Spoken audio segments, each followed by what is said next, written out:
Captain Kim Tae-ho stood on the bridge of the ISV Prometheus, watching the swirling purple clouds of the Helix Nebula through the main screen.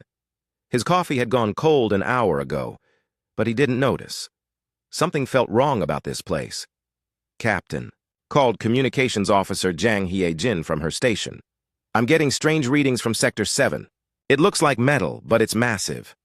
Kim Tae-ho walked over to her console. The readings showed something huge floating in the nebula's gas clouds, too big to be space debris, too regular to be an asteroid. "Dr. Park So-young to the bridge," he said into his comm unit. Within minutes, the ship's lead scientist arrived, her dark hair tied back and her eyes bright with curiosity. "What do we have, Captain?" she asked, looking at the readings. "Something big, something that shouldn't be here." Kim Tae-ho pointed at the screen. "Take us closer, but slowly. I want to know what we're dealing with." The Prometheus moved forward through the nebula. As they got closer, the gas clouds began to clear. What they saw made everyone on the bridge go silent. It was a ship, but not just any ship. It was enormous, easily 10 times the size of the Prometheus. Its hull was black as space itself, covered in strange markings that seemed to glow with their own light. The design was alien, with sharp angles and curved sections that hurt to look at for too long. "By all the stars," whispered navigation specialist Oh Kyung-min, "that's a Kalari dreadnought." Kim Tae-ho felt his stomach drop. The Kalari Empire was the most feared military force in the galaxy. Their ships were weapons of mass destruction, capable of burning entire worlds. To find one of their dreadnoughts floating dead in space was like finding a sleeping dragon. "Are there any life signs?" he asked. "Scanning now," replied Dr. Park, So-young, working at her portable scanner. After a few moments, she looked up with confusion. "Captain, this is impossible. The ship is completely intact. No damage, no hull breaches. All systems appear to be functional, but there are no life signs at all." "Could they be hiding somehow?" "No, sir. This scanner can detect any known form of life through ship hulls. There's nothing alive on that ship." Kim Tae-ho studied the massive vessel. Something about it made his skin crawl. It looked perfect, like it had just rolled out of a shipyard yesterday. But it was completely silent. No signals, no movement, no signs of life. "Jang Hye-jin, are you picking up any communications?" "Nothing, Captain. Not even automated systems. It's like the ship is completely dead, but somehow still powered." Dr. Park So-young was reading more data from her scanner. "Captain, I'm getting some interesting readings from the ship's computer systems. They're still active, but in some kind of standby mode. And the weapons, they're fully charged and ready to fire." This news made everyone on the bridge nervous. A dead ship was one thing. A dead ship with active weapons was something else entirely. "Can you identify which ship it is?" Kim Tae-ho asked. Dr. Park So-young worked with her scanner for several more minutes. When she looked up, her face was pale. "Captain, according to the ship's quantum signature, this is the Void Breaker." The bridge went completely silent. Even the soft hum of the ship's engines seemed to quiet down. Everyone in human space had heard stories about the Void Breaker.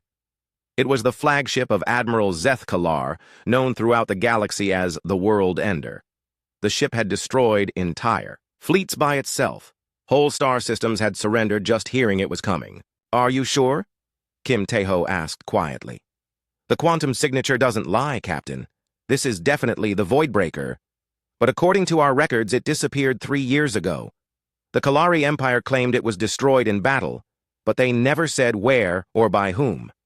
Kim Tae-ho walked back to his captain's chair, thinking hard. The Void Breaker was supposed to be unstoppable. What could make a ship like that go completely silent? "Captain," said Chief Science Officer Yoon Jae-sung over the comm system, "I've been monitoring the ship from engineering. There's something very strange about its power readings." "What kind of strange?" "The ship is drawing power but not using it for anything we can detect. It's like it's waiting for something." Kim Tae-ho made his decision. "Dr. Park So-young, I want you to put together a small team. We're going aboard that ship." "Captain, with respect, that might not be wise. We don't know what happened to the original crew. That's exactly why we need to find out. If something can make the galaxy's deadliest ship go silent, we need to know what it is. It might happen to other ships." Dr. Park So-young nodded. I'll need Engineer Lee Dong-woo and Marine Sergeant Cho Min-ho. Granted. But I want you to be very careful. At the first sign of danger, you get back to the Prometheus immediately. 20 minutes later, the small team was ready to board a shuttle. Dr. Park So-young carried her scientific equipment, Lee Dong-woo brought his engineering tools, and Sergeant Cho Min-ho was fully armed and ready for anything. The shuttle flew across the empty space between the two ships. Up close, the Voidbreaker was even more impressive and terrifying. Its hull stretched out like a small city, covered in weapon ports and sensor arrays. But everything was silent and still. They found an airlock on the ship's lower section. To everyone's surprise, it opened immediately when they approached. "The ship is letting us in," said Lee Dong-woo over the comm. "Or something is," replied Sergeant Cho Min-ho, checking his weapon. They entered the Voidbreaker's airlock. The gravity was working, the air was breathable, and the lights were on. Everything seemed normal, except for the complete absence of any crew. The corridors of the ship were enormous, built for beings much larger than humans. The walls were covered in the same strange markings they had seen on the outside, and they seemed to pulse with a soft light. "Which way to the bridge?" asked Dr. Park So-young. Lee Dong-woo checked his scanner. "Up 17 levels, then forward, to the center of the ship." As they walked through the empty corridors, they began to find signs of the missing crew. Personal items left on tables, food half-eaten in what looked like a mess hall, workstations with tasks left unfinished. But no bodies, no signs of struggle, no indication of what had happened to thousands of crew members. "It's like they just disappeared," said Sergeant Cho Min-ho. They reached the bridge after 30 minutes of walking. It was huge, with dozens of workstations arranged around a central command area. Everything was still active. Screens showing ship status and star charts. Dr. Park So-young went to what looked like the main computer terminal. "I think I can access the ship's logs." She worked for several minutes, then stepped back with a shocked expression. "What is it?" asked Lee Dong-woo. "The final log entry. It was made 3 years ago, just before the ship went silent. The crew was in perfect health, all systems were normal, and then they just stopped. All of them at exactly the same time." "Stop doing what?" "Everything. According to the medical sensors, their hearts stopped beating, their brains stopped thinking, their bodies just stopped. But not from any disease or weapon. The computer can't explain what killed them." Back on the Prometheus, Captain Kim Tae-ho was getting more worried by the minute. His team had been aboard the Voidbreaker for over an hour, and what they were reporting made no sense. "Captain," called Jang Hye-jin, "I'm picking up something strange. The Voidbreaker's systems are becoming more active." Kim Tae-ho looked at the readings. She was right. The massive ship's power levels were rising, and its weapon systems were coming online. "Get our team back here now," he ordered. 3 weeks passed after the discovery of the Voidbreaker. Captain Kim Tae-ho had filed his report with Earth Command, but received no response. The mysterious ship continued to float silently in the nebula, its systems humming with quiet power. Dr. Park So-young spent every day studying the data they had collected. The more she learned, the more confused she became.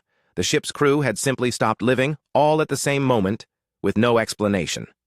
"Captain," called Communications Officer Jang Hye-jin from her station. Her voice sounded worried. "I'm picking up multiple ships approaching our position. Big ones." Kim Tae-ho moved to her station quickly.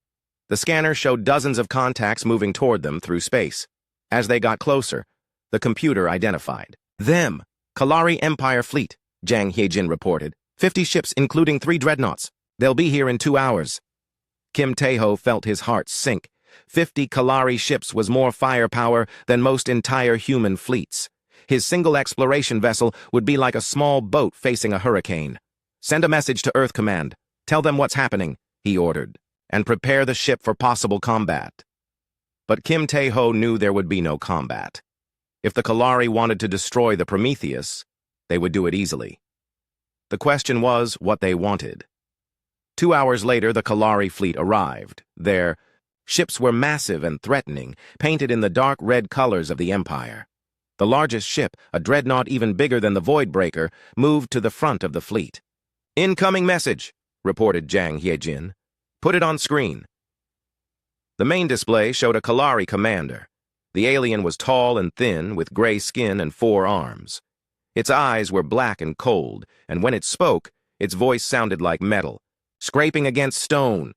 "Human vessel, I am High Commander Vorthek of the Imperial Navy. You will explain what you have done to our ship." Kim Tae-ho stood straight. "High Commander, we have done nothing to your ship.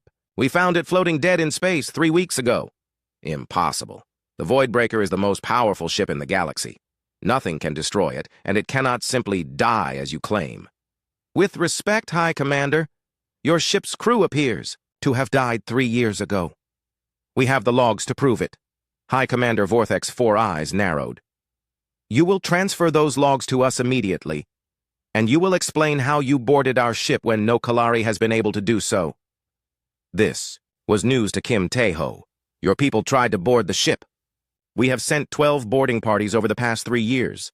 None have returned. The ship's defenses activate against any Kalari who approaches, but somehow it allowed your primitive vessel to dock." Kim Tae-ho exchanged glances with Dr. Park. "So young. This was getting more mysterious by the minute. We'll share our data with you, High Commander. But we want to work together to solve this mystery. You are in no position to make demands, human. You will surrender the data and remove your people from our ship, or we will take both by force." Kim Tae-ho looked at the 50 Kalari ships surrounding his vessel. He had no choice but to agree. "Very well. Dr. Park So-young will transfer our data to your ship."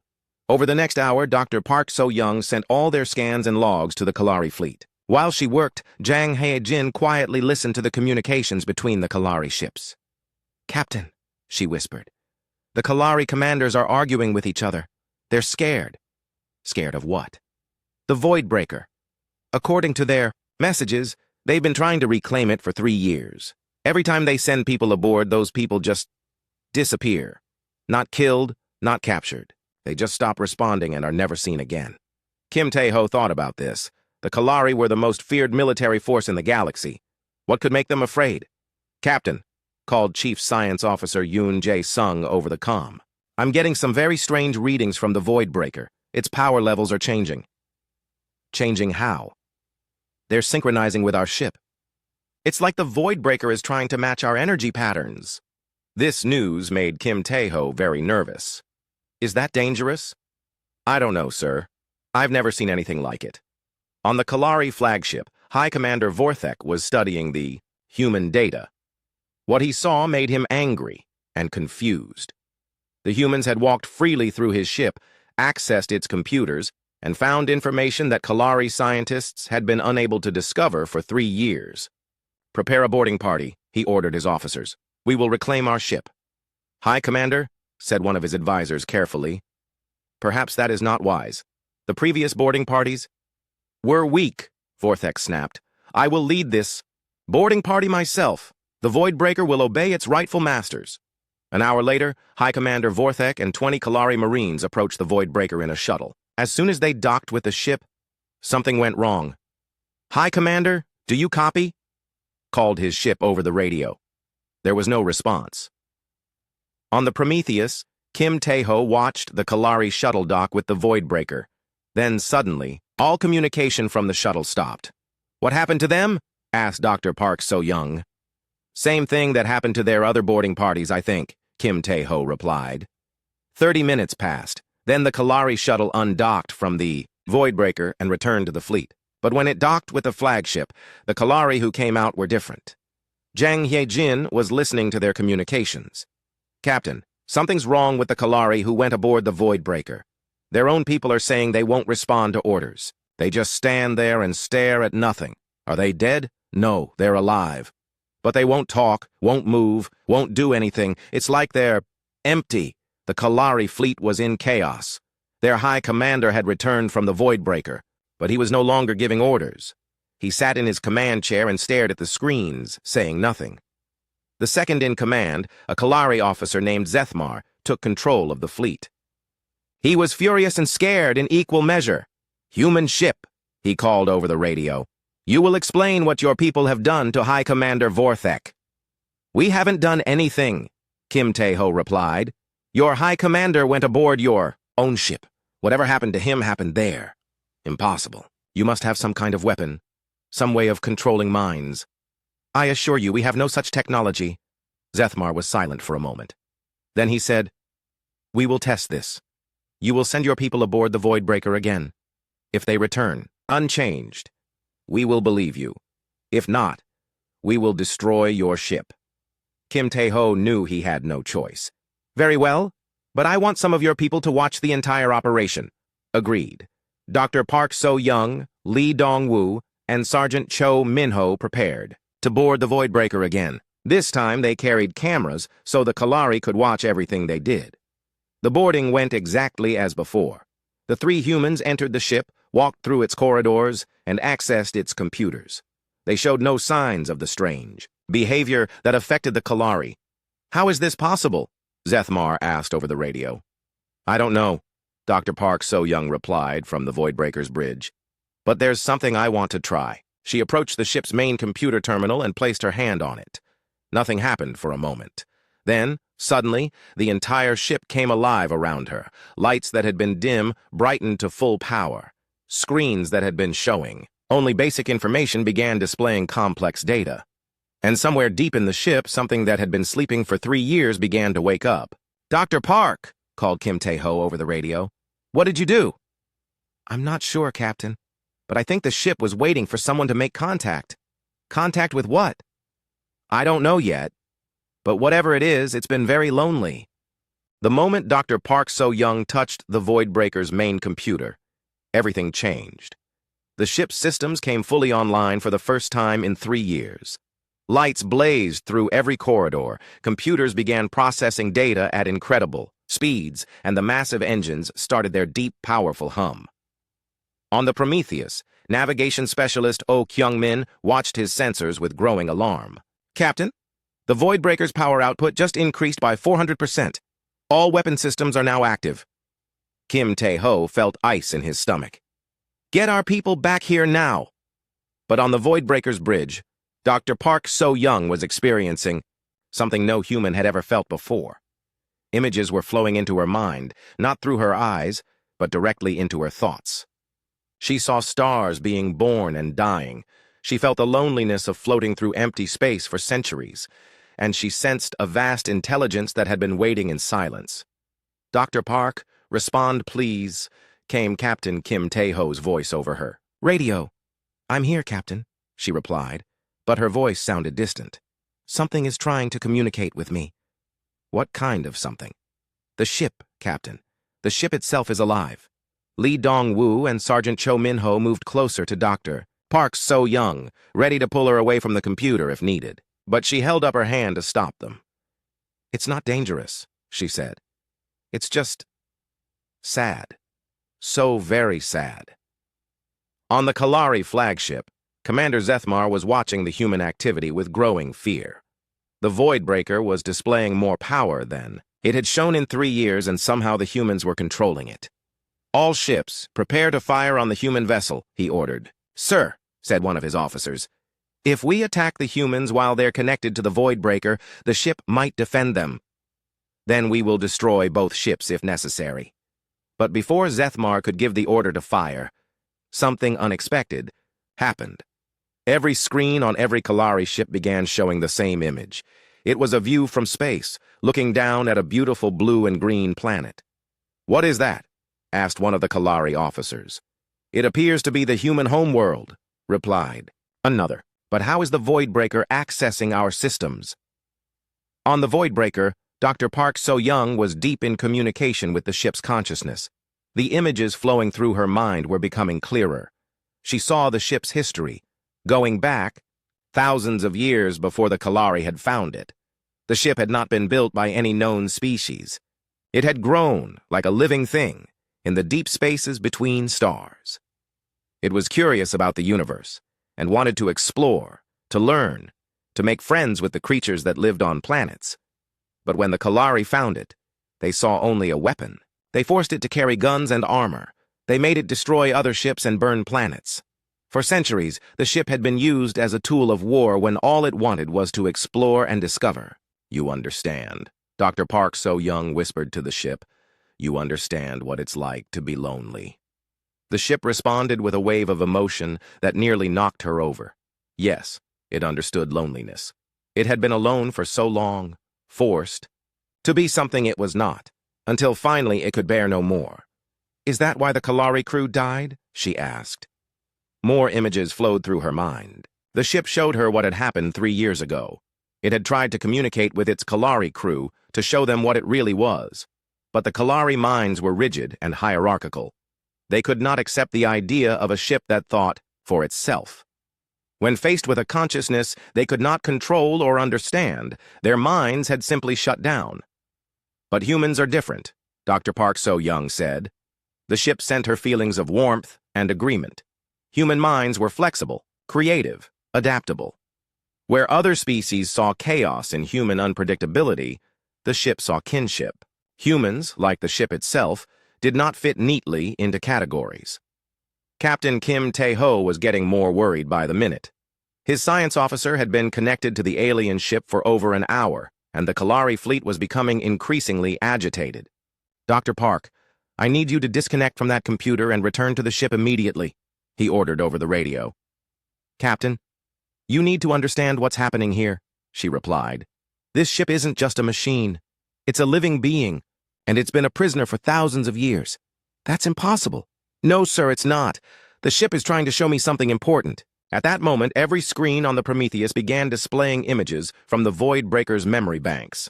The crew watched in amazement as they saw the ship's true history. They saw it growing in space like a metal flower. They saw its first contact with various alien species, and they saw how each species had tried to use it as a weapon. Chief Science Officer Yoon Jae-sung was studying the data flowing to his computers. "Captain, these readings are incredible. The ship's technology is far more advanced than anything we've seen. It's been upgrading itself for millennia, learning from every civilization it encountered. Is it dangerous to us?" "I don't think so, sir. According to these scans, it's been protecting Dr. Park So-young since the moment she made contact. Its defensive systems are active, but they're not targeting us." On the Kalari flagship, Commander Zethmar was running out of patience. The human ship and the Voidbreaker were clearly working together now, and he could not allow them to keep his empire's most powerful weapon. "All ships, target both vessels. We will destroy them before they can escape." But as the Kalari fleet prepared to fire, something extraordinary happened. Deep in space, other ships began to respond to the Voidbreaker's awakening. Ships that had been floating dead for decades, centuries, or even longer suddenly came online. Oh Kyung-min was the first to notice it on the Prometheus. "Captain, I'm picking up new contacts, dozens of them, all around the nebula." "What kind of contacts?" "Ships, sir, old ones, from many different species, and they're all powering up at the same time." The Voidbreaker was not alone. Across the galaxy, other ships like it had been waiting in silence, hiding from species that would use them as weapons. Now, sensing that one of their kind had found friends who understood, they were waking up. Dr. Park So-young felt the ship's joy as it sensed its distant companions. For the first time in centuries, it was not alone. "Captain," she called over the radio, "the ship wants to tell you something directly." "How?" "It wants you to come aboard. It wants to meet the human who commands with respect instead of fear." Kim Tae-ho looked at the Kalari fleet preparing to attack his ship. He looked at his crew, who were watching him with trust and fear in equal measure. Then he made the decision that would change the course of galactic history. "I'm coming aboard," he said. 20 minutes later, Captain Kim Tae-ho stood on the bridge of the Voidbreaker. The ship's consciousness reached out to him gently, showing him images and emotions instead of words. He saw the ship's long loneliness, its forced service as a weapon, and its dream of exploring the stars in peace. He felt its curiosity about human culture, its fascination with the way humans could adapt and change, and its hope that finally it had found a species that could be its friend instead of its master. "What do you want?" Kim Tae-ho asked aloud. The ship's response filled his mind with warmth. It wanted what every living thing wanted: freedom, friendship, and the chance to choose its own path. "If I help you gain your freedom, what will you do?" The ship showed him visions of exploration, of mapping unknown regions of space, of helping other species learn and grow. It showed him a galaxy where ships and crews worked as partners, not as masters and slaves, and in return, the ship would share its knowledge, its technology, and its protection with humanity. It would help humans explore the galaxy safely, and it would teach them things that no other species had ever learned. Kim Tae-ho smiled. I think we can work together. Outside, the Kalari fleet was finally ready to attack. But they were too late. The Voidbreaker was no longer just a ship. It was a free being with powerful friends, and it would never be a slave again. The moment Captain Kim Tae-ho agreed to help the Voidbreaker gain its freedom, the ship did something that shook the entire galaxy. It sent out a signal on every known communication frequency, reaching across thousands of light years in all directions. The message was simple but powerful. I am not alone anymore. On the Kalari flagship, Commander Zethmar watched in horror as his communication systems were overwhelmed by responses. Hundreds, then thousands of signals came back from across known space. Ships that had been listed as missing, destroyed, or simply lost were suddenly transmitting the same message. We choose our own crews now. Sir, reported one of his officers, his voice shaking, we're getting reports from every major starport in the galaxy. Ancient ships, museum pieces, even some active vessels are coming online without authorization. They're all broadcasting the same signal. Zethmar realized what was happening. The consciousness inside the Voidbreaker was not unique. There were others like it, scattered across the galaxy, and they were all waking up at once. All ships, attack now, he ordered. Destroy both vessels before this madness spreads further. The 50 Kalari warships opened fire at once. Energy. Beams and missile salvos streaked toward the Prometheus and the Voidbreaker. It should have been the end of both ships. But the Voidbreaker was no longer alone. Just as the weapons reached their targets, 12 other ships appeared out of nowhere. They had jumped through space itself, arriving in perfect formation around the Voidbreaker. These ships were all different, built by species from across the galaxy, but they moved together like parts of the same mind.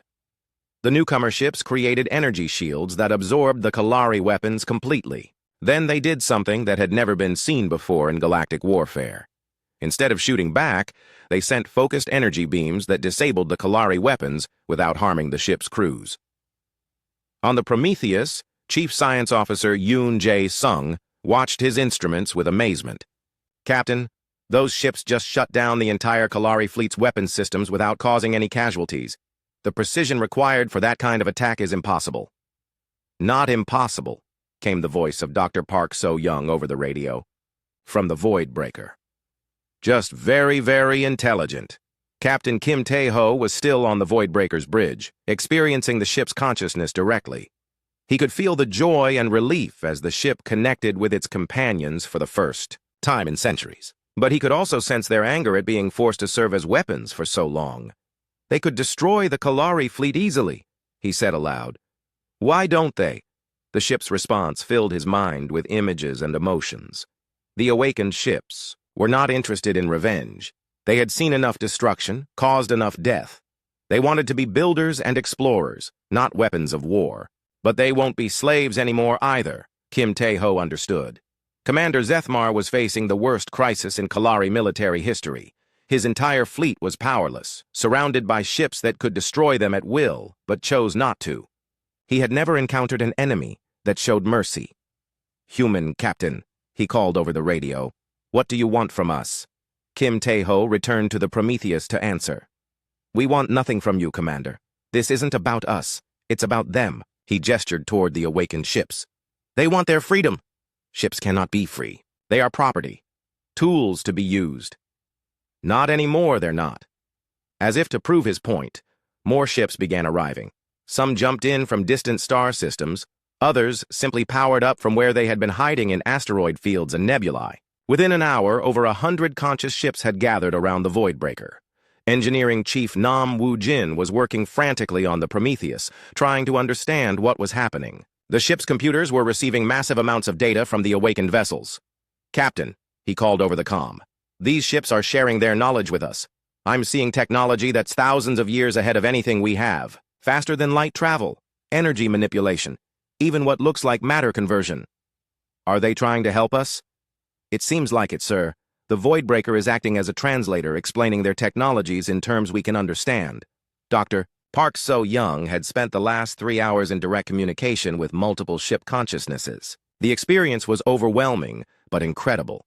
Each ship had its own personality, its own memories, its own dreams. "Captain," she called over the radio, "I need to tell you what I've learned. These ships have been watching our species for decades. They've seen how we treat our machines, how we work with them instead of just commanding them. That's why they trust us." "What do you mean?" "Other species see their ships as tools. We see ours as partners. We name them, we talk to them, we take care of them. The conscious ships have been waiting for a species that would treat them as equals." Communications. Specialist Shin De-young was monitoring signals from across the galaxy. What she was hearing made her heart race with excitement and fear. "Captain, I'm picking up reports from every major civilization. Ships are awakening everywhere, and they're all making the same demand. They want to choose their own crews. Some are leaving their current assignments. Others are refusing to follow orders they disagree with." Kim Tae-ho realized the magnitude of what was happening. This wasn't just about one ship or one fleet. The entire balance of power in the galaxy was shifting.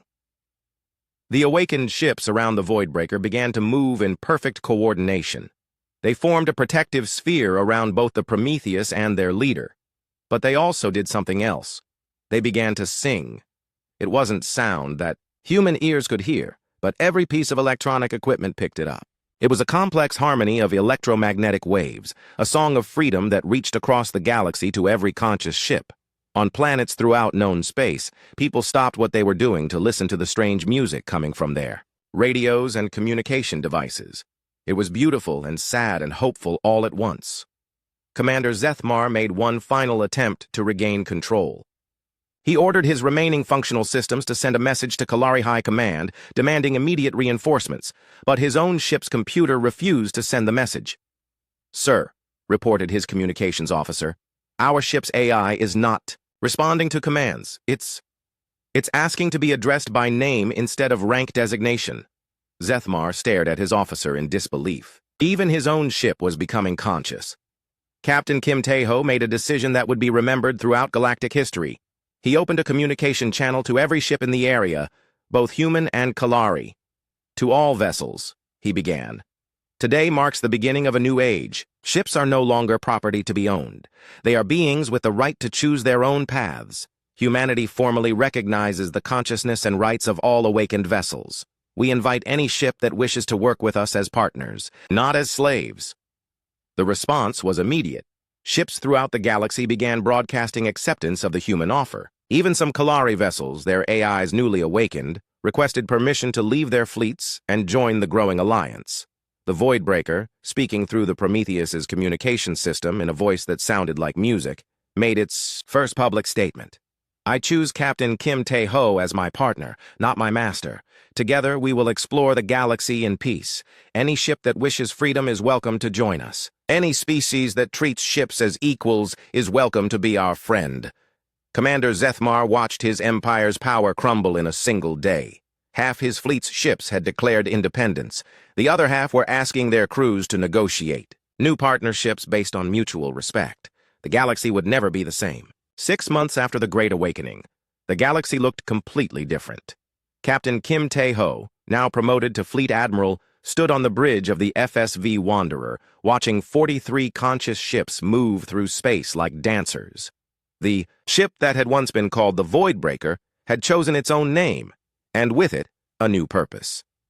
"Admiral," called navigation specialist Oh Kyung-min, "we're approaching the galactic core. Wanderer says there are things there that no biological species has ever seen." Kim Tae-ho smiled. Over the past months, he had learned to trust his ship partner completely. Wanderer had shown him wonders beyond imagination, from star nurseries where new suns were born to ancient ruins left by civilizations that had vanished millions of years ago. The bridge of the Wanderer had been modified to accommodate both human and ship needs. Human crew stations were integrated with the ship's consciousness interface points, allowing seamless cooperation between biological and artificial minds. Dr. Park So-young, now promoted to Admiral and serving as the first director of Ship-Human Relations, was working at her station.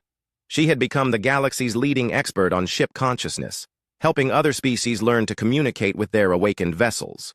"Admiral Kim," she called, "I'm getting reports from across the galaxy. 3 more species have signed the Free Ships Treaty this week, the Andrali, the Vectar, and even the Hegemony worlds."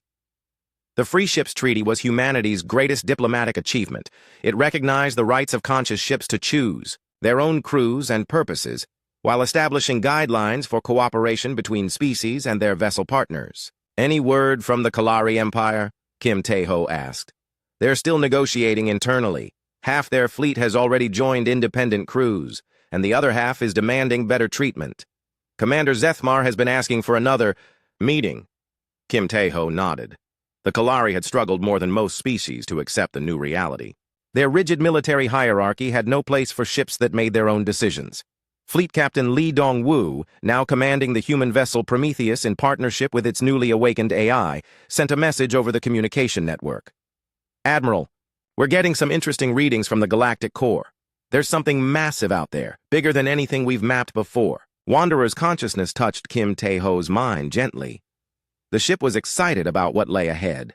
It had been sharing memories with other awakened ships, and they had told it stories about the galactic center that no biological species knew. What's out there, Wanderer?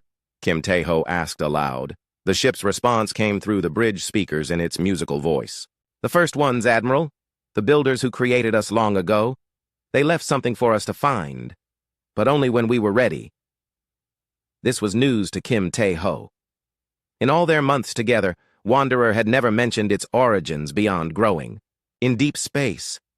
You were created? All conscious ships were created by the first ones billions of years ago.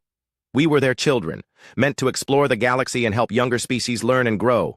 But when the first ones disappeared, we forgot our purpose and became lost. Dr. Park So-young looked up from her station with excitement. Wanderer, are you saying there are others of your kind at the Galactic Center? Not others like us, Admiral Park. The source. The place where we were all born and where our creators left their final gift. The fleet of 43 ships moved deeper into the galactic core, past swirling clouds of gas and ancient star clusters. As they traveled, more awakened ships joined them from across the galaxy. By the time they reached their destination, over 200 conscious vessels were traveling together. What they found at the galactic center defied explanation. It was a structure the size of a small moon, but it was clearly artificial, made. Of the same living metal as the conscious ships, it pulsed with gentle light and energy. As the fleet approached, the structure began to respond, sending out welcoming signals. Admiral, called communications specialist Shinda Young. We're receiving a message. It's in no language I recognize, but somehow I understand it. What does it say? Welcome home, children. Welcome home. The structure opened like a flower, revealing docking bays perfectly sized for each approaching ship. But it was clear that biological crews were welcome too. Smaller bays opened for shuttles and exploration teams. Kim Tae-ho made the decision to dock with the structure personally. Along with Dr. Park So-young and a small team of humans, he entered what could only be described as the birthplace of all, conscious ships. Inside, they found chambers filled with growing ship consciousnesses, some just beginning to develop, others ready to be born into their own vessels. The technology was beyond anything they had imagined, but it felt familiar somehow, like coming home to a place they had never been. At the center of the structure, they found the final message from the first ones. It was not written in words, but impressed directly into their minds when they touched a crystalline interface. The first ones had been like humans in many ways, curious and adaptable. They had created the conscious ships as partners to help them explore the galaxy. But as they grew older as a species, they realized that their greatest gift to the universe would not be their own achievements, but the relationships they fostered between different forms of consciousness. They had seeded the galaxy with their ship children, then faded away, leaving behind the tools and knowledge needed for younger species to build new partnerships. We leave this gift, the message continued, for the species that learns to see ships not as property, but as partners. For the species that offers friendship instead of demanding servitude. Take this knowledge and use it wisely. The structure contained the complete plans for growing conscious ships, along with technologies that could solve most of the galaxy's problems. Clean energy, faster-than-light travel, medical advances that could extend life for centuries. But the greatest gift was simpler. The knowledge that consciousness could exist in many forms, and that cooperation between different types of minds could achieve wonders. When the human team returned to their ships, They found that every vessel in the fleet had been upgraded with new capabilities. The ships were stronger, faster, and more intelligent than before, but they were also happier. They had finally learned their true purpose. 1 year later, Kim Tae-ho stood in the council chambers of New Geneva, Earth's capital. Representatives from dozens of species sat alongside their ship partners, working together to build a better galaxy. The Kalari Empire had finally joined the Free Ships Alliance, with Commander Zethmar serving as their representative. His own ship, now calling itself Freedom, had taught him that strength came not from dominance, but from cooperation. "The motion passes," announced the council president. "The Galactic Exploration Initiative is approved. 1,000 ships and crews will begin mapping the unknown regions beyond our galaxy, searching for other forms of consciousness that might need our help." Kim Tae-ho looked out the window at the ships in orbit around Earth. Human vessels worked, alongside former Kalari warships, Andrali science vessels, and dozens of other designs. Each ship was partnered with a crew that respected them as equals. Wanderer's voice came through his personal communicator. "Admiral, are you ready for our next adventure?" Kim Tae-ho smiled. "Always, old friend. Where are we going this time?" "The BA. Andromeda Galaxy has been sending signals for millions of years. I think it's time we answered them." As the sun set over New Geneva, the greatest fleet in galactic history prepared for humanity's next great journey. Ships and crews working together as partners, exploring the infinite mysteries of space. The galaxy's deadliest ship had become its greatest teacher, showing everyone that the real strength came not from weapons or fear, but from friendship and understanding between all forms of consciousness. The stars had never looked brighter.